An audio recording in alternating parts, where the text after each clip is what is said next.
जय हिंद मेरे प्यारे साथियों, एक बार फिर से आप सभी का बहुत बहुत स्वागत है। आज हम लोग computer history and fundamental complete कर चुके हैं। अगर आप वीडियो नहीं देखें तो वीडियो जा करके देख लीजिए, प्लेलिस्ट बना हुआ है। और उसका आज हम लोग एमसीक्यू करने वाले हैं। तो पहला क्वेश्चंस में आते हैं। इसमें 100 प्लस इंपॉर्टेंट इस चैप्टर से एमसीक्यू है। हर चैप्टर से आपको 100 150 जैसे चैप्टर होगा, इंपॉर्टेंट चैप्टर में 200 से भी ज़्यादा एमसीक्यू रहेगा। तो आप चैनल पे नए हैं तो चैनल को सब्सक्राइब कर लीजिए। तो पहला क्वेश्चन है, कंप्यूटर की उत्पत्ति किस भाषा से हुई? तो कंप्यूटर की जो उत्पत्ति है वो लैटिन भाषा से हुई है। कंप्यूटर शब्द का अर्थ क्या होता है? तो कंप्यूटर शब्द का जो अर्थ होता है वो होता है गणना करना। ये सारा क्वेश्चंस अगर आप चैप्टर पढ़े हैं तो वो आप लोग भी साथ साथ आंसर को रिपीट करते जाइए। कंप्यूटर का हिंदी में क्या कहते हैं? तो कंप्यूटर को हिंदी में क्या कहते हैं? संगणक कहते हैं। कंप्यूटर शब्द का प्रयोग सबसे कंप्यूटर जो शब्द है, शब्द का प्रयोग सबसे पहले किसने किया था? तो कंप्यूटर शब्द का जो सबसे पहले प्रयोग है वो रिचर्ड रिचर्ड शॉब ने किया था। तो सबसे रिचर्ड शॉब ने कंप्यूटर शब्द का प्रयोग पहली बार कब किया था? तो पहली बार की बात करें तो 1613 ईस्वी में पहली बार जो रिचर्ड शॉब साहब हैं इन्होंने कंप्यूटर शब्द का प्रयोग किया था। तो गणना करने के लिए गणना करने वाले व्यक्तियों या यंत्र को क्या कहते हैं? तो गणना करने वाला जो व्यक्ति है, जो यूजर है, उसको क्या कहते हैं? तो गणक कहते हैं। कंप्यूटर की प्रचलित फुल फॉर्म में एम का अर्थ क्या होता है? तो एम का कंप्यूटर का फुल फॉर्म आपको पता रहना चाहिए। एम का अर्थ होता है मशीन।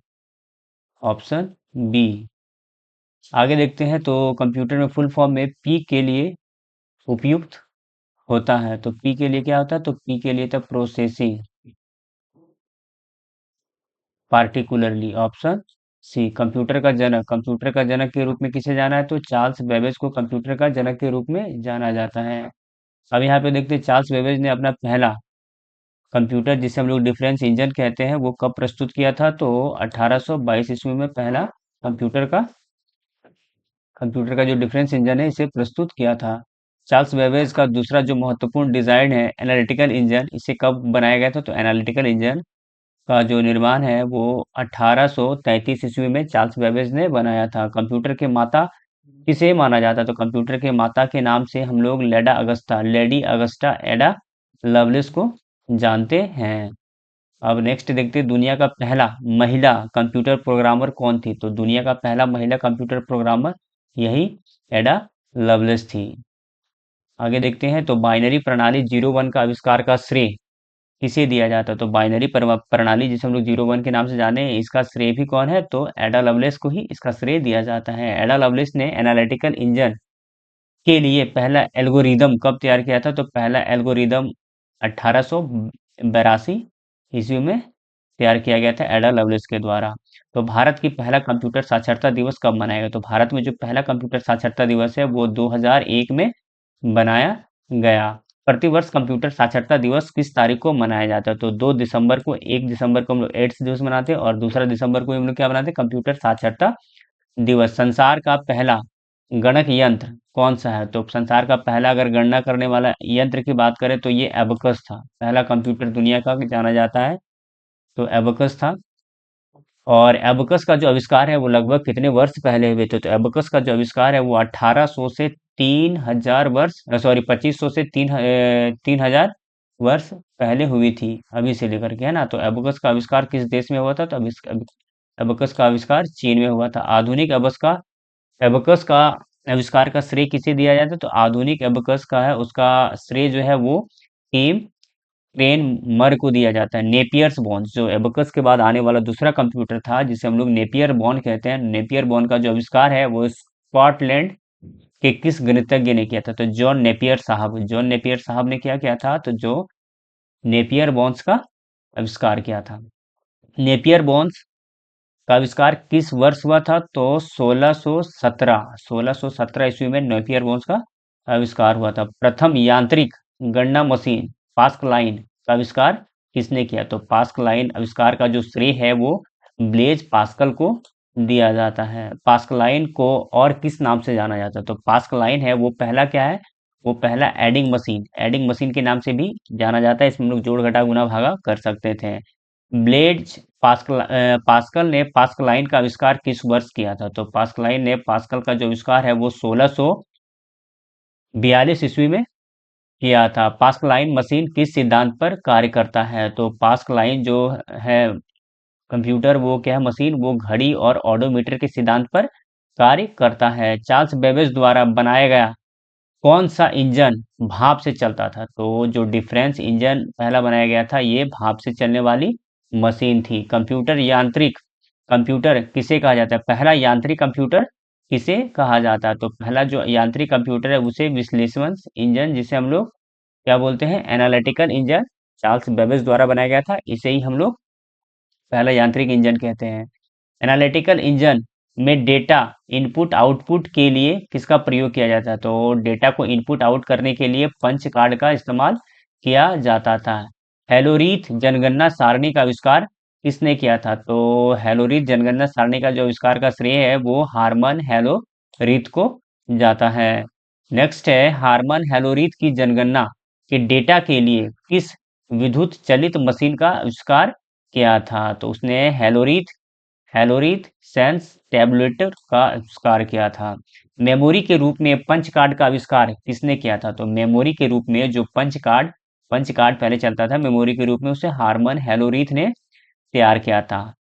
तो नेक्स्ट अगला का सवाल है कि 1924 में सीटीआरसी कंपनी का नाम बदल करके क्या कर दिया गया? तो 1924 में सीटीआरसी कंपनी है, यही कंपनी का नाम बदल करके आईबीएम कर दिया गया।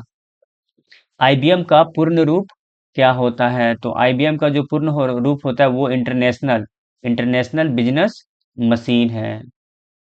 अगला सवाल देखते हैं, एबीसी कंप्यूटर का आविष्कार किसने किया था? तो एबीसी जो कंप्यूटर है, एबीसी कंप्यूटर का आविष्कार डॉक्टर जॉन वेसेंट वेसेंट एटान सॉफ ने किया था। एबीसी कंप्यूटर का आंतरिक लॉजिक के लिए किसका प्रयोग किया था? एबीसी कंप्यूटर है, उसका आंतरिक लॉजिक के लिए किसका प्रयोग किया गया था? तो इसमें क्या चीज का प्रयोग किया गया था? तो वैक्यूम ट्यूब का इस्तेमाल किया गया था। विश्व का पहला पूर्ण स्वचालित विद्युत यांत्रिक गणना यंत्र, मतलब पहला कंप्यूटर मशीन जो क्या चीज से, इलेक्ट्रॉनिक से चला था, तो उसका नाम क्या था? मार्क वन कंप्यूटर का निर्माण किसके निर्देश में किया गया था? तो मार्क वन है वो हॉरवर्ड एलन के निर्देश में किया गया था। मार्क वन कंप्यूटर का आधिकारिक नाम क्या था? तो मार्क वन कंप्यूटर का जो आधिकारिक नाम है वो था ऑटोमेटिक सीक्वेंस कंट्रोलर कैलकुलेटर। एनिक का आविष्कार किस वर्ष हुआ था? तो एनिक का आविष्कार 1946 में हुआ था। एनिक का पूर्ण रूप क्या होता है? तो एनिक का पूर्ण रूप होता है electronic numericals integrator and computer. अगला सवाल है, पहला पूर्ण इलेक्ट्रॉनिक डिजिटल कंप्यूटर कौन सा है? तो पहला पूर्ण इलेक्ट्रॉनिक डिजिटल कंप्यूटर वो एनिक है। अगला सवाल है, एनिक का आविष्कार किसने किया था? तो एनिक का जो आविष्कार है वो जेपी जेपी एकार्ड और जॉन मैचली ने किया था। एनिक में कितने वैक्यूम ट्यूब का इस्तेमाल किया जाता था? तो एनिक में जो वैक्यूम ट्यूब की बात करें तो 18,000 प्लस वैक्यूम ट्यूब लगे हुए रहते थे। आधुनिक कंप्यूटर का जनक, फादर ऑफ मॉडर्न कंप्यूटर किसे कहा जाता है? तो एलन एलन ट्यूरिंग है, इन्हें आधुनिक कंप्यूटर का जनक कहा जाता है। कंप्यूटर साइंस के पिता किसे कहा जाता है? तो कंप्यूटर साइंस का भी जो पिता की बात करें तो वही एलन ट्यूरिंग को कहा जाता है। आधुनिक कंप्यूटर के विकास में सर्वाधिक योगदान किसने किया? तो आधुनिक कंप्यूटर के जनक सर्वाधिक योगदान की बात करें तो डॉक्टर वॉन न्यूमैन है, जिन्होंने आधुनिक कंप्यूटर के विकास का सर्वाधिक योगदान दिया है। डेटा और अनुदेशित को बाइनरी प्रणाली 0 1 में संग्रहित करने का श्रेय किसे दिया जाता है? तो डॉक्टर वॉन न्यूमैन को जो डेटा है उसे 0 1 प्रणाली में अनुदेश करने का श्रेय दिया जाता है। 1952 में विकसित पहला संग्राहित प्रोग्राम कंप्यूटर कौन था? तो 1952 में पहला संग्राहित प्रोग्राम तो एडावेक्स था। तो एडावेक्स का पूर्ण रूप क्या होता है? तो एडावेक्स की पूर्ण रूप की बात करें तो electronic discrete variables automatic computer है। फुल फॉर्म अक्सर एग्जाम में पूछे जाते हैं, तो आप फुल फॉर्म को याद रखिएगा, फुल फॉर्म बहुत जरूरी है। अगला सवाल है, पहला व्यापारिक कंप्यूटर कौन सा है? तो पहला व्यापारिक कंप्यूटर की बात करें तो यूनिवैक्स वन है। यूनिवैक्स वन पहला व्यापारिक कंप्यूटर है। यूनिवैक्स वन का निर्माण किसने किया था? तो यूनिवैक्स वन का निर्माण है वो जॉन मैचली और जॉन ट्रीपर एकार्ट ने किया था। तो आईसी जिसको हम लोग इंटीग्रेटेड सर्किट बोलते हैं, इंटीग्रेटेड सर्किट का आविष्कार किस वर्ष हुआ था? तो आईसी का आविष्कार जो है 1958 में हुआ था। आईसी चिप का आविष्कार किसने किया था? तो आईसी चिप का जो आविष्कार है वो Jack Jack Kilby and Robert Knights ने किया था। तो आईसी चिप का आविष्कार का श्रेय जैक किल्बी, याद रखिएगा, है ना, जैक किल्बी और रॉबर्ट नाइट्स ने किया था। आईसी चिप किस पदार्थ का बना हुआ होता है? तो आईसी चिप है वो सिलिकॉन और जर्मेनियम, ये दो धातु से बना हुआ रहता है। पहला माइक्रो प्रोसेसर इंटेल 4004, ये भी बहुत इंपॉर्टेंट है, ये नाम याद रखिएगा, पहला माइक्रो प्रोसेसर यही है। कब बनाया गया था? तो पहला माइक्रो प्रोसेसर 1971 ईस्वी में बनाया गया था।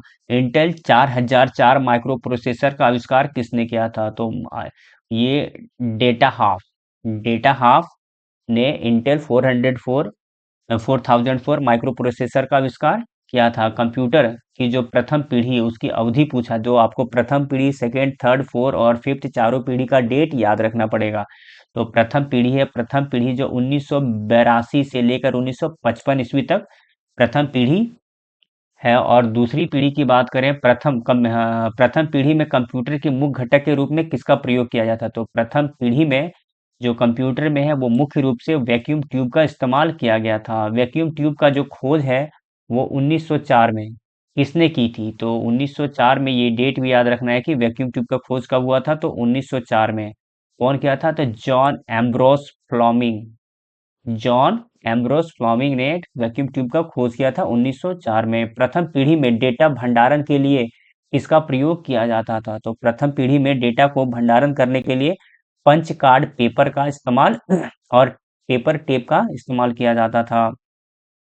कंप्यूटर की द्वितीय पीढ़ी की समय अवधि क्या है? तो सेकेंड पीढ़ी है वो 1956 से 1964 तक, ये द्वितीय पीढ़ी की समय अवधि है। द्वितीय पीढ़ी में कंप्यूटर में वैक्यूम ट्यूब के स्थान पर किसका प्रयोग किया गया था? तो कंप्यूटर यहाँ पे, जहाँ पे वैक्यूम ट्यूब का प्रथम पीढ़ी में इस्तेमाल करते थे, वो दूसरा पीढ़ी में ट्रांजिस्टर उसके जगह पे आ चुका था। ट्रांजिस्टर का जो आविष्कार है वो कब हुआ था? तो ट्रांजिस्टर का आविष्कार 1947 में, जब हमारा देश भारत आजाद हुआ था, उसी समय ट्रांजिस्टर का आविष्कार हुआ था। असेंबली भाषा असेंबली भाषा का आविष्कार किसने किया था? असेंबली भाषा का आविष्कार जो है वो कैथलीन बूथ ने किया था। कंप्यूटर का जो थर्ड जनरेशन है, तीसरी पीढ़ी की शुरुआत कब हुई थी? शुरुआत किसकी, तृतीय पीढ़ी में किसका प्रयोग किया गया था? तो तृतीय पीढ़ी की बात करें तो तृतीय पीढ़ी में जो है वो आईसी इंटीग्रेटेड सर्किट, जो ट्रांजिस्टर की जगह पे अब वहाँ पे है ना, जो मेन चीज़ है वो क्या थी? आईसी। तीसरी पीढ़ी की कंप्यूटर की समय अवधि की बात करें तो तीसरी पीढ़ी का जो समय था वो 1965 से 1975 तक चला। चौथी पीढ़ी में कंप्यूटर में किस सर्किट का प्रयोग किया गया था? तो चौथा पीढ़ी है उसमें VLSI very large scale integrated circuit और LSI large scale integrated circuit का यूज किया गया था। वीएलएसआई का पूर्ण रूप आपसे पूछा गया है। तो वीएलएसआईसी का फुल फॉर्म होता है very large scale integrated circuit. Micro processor का विकास कंप्यूटर के किस पीढ़ी में किया गया? तो माइक्रो प्रोसेसर की बात करें तो माइक्रो प्रोसेसर ये चौथी पीढ़ी में यूज किया गया था। कंप्यूटर की पांचवी पीढ़ी कब से शुरू मानी जाती है? तो पांचवी पीढ़ी है 1990 से लेकर के अब तक मानी जाती है। कंप्यूटर पीढ़ी में कंप्यूटर को किस तकनीक का प्रयोग किया गया था? तो पांचवी पीढ़ी में अगर बात करें तो यहाँ पे इसका प्रयोग किया गया था, तो एआई, आर्टिफिशियल इंटेलिजेंसी जो अभी चल रहा है इसमें पांचवी पीढ़ी का है। यूएलएसआई का पूर्ण रूप क्या होता है? तो यूएलएसआई का पूर्ण रूप था अल्ट्रा लार्ज स्केल इंटीग्रेटेड। आकार के आधार पर पर्सनल कंप्यूटर जिसे पीसी बोलते हैं, पीसी को किस श्रेणी में रखा गया? आकार की बात करें तो पीसी को माइक्रो माइक्रो कंप्यूटर की श्रेणी में रखा गया है। दुनिया का पहला माइक्रो कंप्यूटर कौन सा था? तो प्रथम माइक्रो कंप्यूटर जिसे हम लोग मिक्रल मिक्रल के नाम से जानते हैं। लैपटॉप का आविष्कार किसने किया था? तो लैपटॉप के आविष्कार का जो श्रेय है वो एडम ऑसबॉर्न को दिया जाता है। मिनी कंप्यूटर को और किस नाम से जाना जाता है? तो मिनी कंप्यूटर जिसे हम लोग मिड रेंज कंप्यूटर के नाम से भी जानते हैं। किसी कंप्यूटर का प्रयोग सबसे बड़ी कंपनी सर्वर के रूप में करती है। किस कंप्यूटर का प्रयोग तो क्या करते हैं, तो मेन फार्म कंप्यूटर है, इसका प्रयोग कोई भी कंपनी कंपनी करता है, सर्वर के रूप में इसका यूज करता है। मेन फार्म कंप्यूटर का पिता किसे कहा जाता है, तो मेन फार्म कंप्यूटर का जो पिता है इसे जेने एमंड एमंडा हॉल को कहा जाता है। सबसे बड़ा और सबसे तेज कंप्यूटर कौन सा होता है, तो सबसे बड़ा और सबसे तेज जो कंप्यूटर होता है जिसे हम लोग सुपर कंप्यूटर कहते हैं। सुपर कंप्यूटर की गति किसमें मापी जाती है, तो सुपर कंप्यूटर की जो गति है वो फ्लॉपी फ्लॉपी जिसे फ्लोटिंग फ्लोटिंग पॉइंट ऑपरेटिंग पर सेकेंड के नाम से हम लोग जानते हैं। सुपर कंप्यूटर का आविष्कार किसने किया था, तो सुपर कंप्यूटर का आविष्कार का जो श्रेय है वो सेमूर क्रो को दिया जाता है। दुनिया का पहला सुपर कंप्यूटर कौन सा था, तो दुनिया का जो पहला सुपर कंप्यूटर था वो सीडीसी 6600 है। वर्तमान में दुनिया का सबसे तेज सुपर कंप्यूटर कौन है, तो वर्तमान में बात करें तो EI कैप्टन दुनिया का सबसे तेज सुपर कंप्यूटर है। भारत का पहला सुपर कंप्यूटर कौन सा था, तो भारत का जो पहला सुपर कंप्यूटर है वो परम 8000 है। वर्तमान समय में भारत का सबसे तेज सुपर कंप्यूटर, तो वर्तमान समय में बात करें तो एरावत भारत का सबसे तेज सुपर कंप्यूटर है। भौतिक मात्राएं जैसे दाब, तापमान आदि को मापने के लिए किस कंप्यूटर का प्रयोग किया जाता है, तो एनालॉग कंप्यूटर को हम लोग भौतिकी के रूप में यूज करते हैं। एनालॉग और डिजिटल कंप्यूटर को मिश्रण को क्या कहते हैं, एनालॉग और डिजिटल कंप्यूटर ये दोनों कंप्यूटर का जो मिश्रण होता है जिसे हम लोग हाइब्रिड कंप्यूटर कहते हैं। उसमें एनालॉग का भी और हाइब्रिड दोनों को मिला करके यूज होता है। हाइब्रिड का जो उपयुक्त होने वाला ईसीजी मशीन, इलेक्ट्रोकार्डिक ग्राफिक मशीन जो होता है मशीन का प्रयोग करते हैं तो किसमें कहते हैं, हाइब्रिड मशीन, हाइब्रिड कंप्यूटर कहलाता है। अस्पताल में जो उपयोग किया जाता है, हॉस्पिटल में जो मशीनें लगी हुई रहती है, कंप्यूटर डेटा को सूचना में बदलने के लिए इस प्रक्रिया को क्या कहते हैं, जो कंप्यूटर डेटा को इंफॉर्मेशन में बदलने की प्रक्रिया को क्या कहते हैं, ईडीपी। ईडीपी मतलब इलेक्ट्रॉनिक डाटा प्रोसेसिंग कहा जाता है। कंप्यूटर कंप्यूटर को किस प्रकार की बुद्धि की संज्ञा दी गई है, कंप्यूटर की बात करें तो वो कृत्रिम आर्टिफिशियल है, कंप्यूटर खुद से सोच नहीं सकती। कंप्यूटर जितने समय में कार्य संपन्न करता है उस वह समय क्या कहलाता है, जितने समय में काम करता है वो एग्जीक्यूशन टाइम कहलाता है। कंप्यूटर प्रोसेसर की स्पीड को किस में मापी जाती है, तो कंप्यूटर का जो प्रोसेसर है उसकी स्पीड को हर्ज में मेजरमेंट किया जाता है। वर्तमान में कंप्यूटर किस समय सीमा की गणना करता है, तो वर्तमान में बात करें तो जो कंप्यूटर होता है वो नैनो सेकंड में इसकी गणना की जाती है। कंप्यूटर की जो त्रुटिहीनता का विशेषता क्या कहते हैं, तो वो एक्यूरेसी होती है। एक्यूरेसी मतलब उसमें जो त्रुटिहीनता मतलब एक्यूरेसी की बात करें गलत करने की वो जीरो हो गई है, जरा सा भी उसमें चांस नहीं होता है। कंप्यूटर की वह विशेषता क्या कहलाती है जिससे वह बिना थके काम करता है, तो वो क्या कहलाता है, इंटेलिजेंसी। इंटेलिजेंसी मतलब सक्षमता। एटीएम मशीन किस प्रकार के कंप्यूटर का उदाहरण है, तो एटीएम मशीन की बात करें तो वो एक हाइब्रिड कंप्यूटर का एग्जाम्पल है। पेट्रोल पंप में लगा कंप्यूटर किस श्रेणी में आता है, तो पेट्रोल पंप में लगा जो मशीन है वो हाइब्रिड श्रेणी के अंतर्गत आता है। कंप्यूटर साक्षरता साक्षर किस से माना जाता है, तो कंप्यूटर साक्षर है उसे गणितज्ञ गणना उसे जो आवश्यकता एप्लीकेशन चलाने में सक्षम है उसे कंप्यूटर साक्षरता माना जाता है। तो ये टॉप 100 क्वेश्चंस थे जो कंप्यूटर हिस्ट्री और फंडामेंटल से इम्पोर्टेंट थे। तो आप पहले इसका पूरा चैप्टर को देखें और फिर आप एमसीक्यू को पढ़ें। और इसी तरह से अभी सारा चैप्टर जितने भी चैप्टर हैं हर चैप्टर का पहले उसका पूरा वीडियो आएगा फिर उसका एमसीक्यू आएगा। अगर आप गवर्नमेंट जॉब की तैयारी करते हैं तो आपको हर जॉब से रिलेटेड यहाँ पे एग्ज़ाम का जो पेपर है उसका सॉल्यूशंस और इम्पोर्टेंट क्वेश्चंस का एमसीक्यू मिलने वाला है। तो चैनल पे नए हैं तो बेल आइकन को प्रेस कीजिए और सब्सक्राइब कीजिए। मिलते हैं नेक्स्ट वीडियो में। जय हिंद।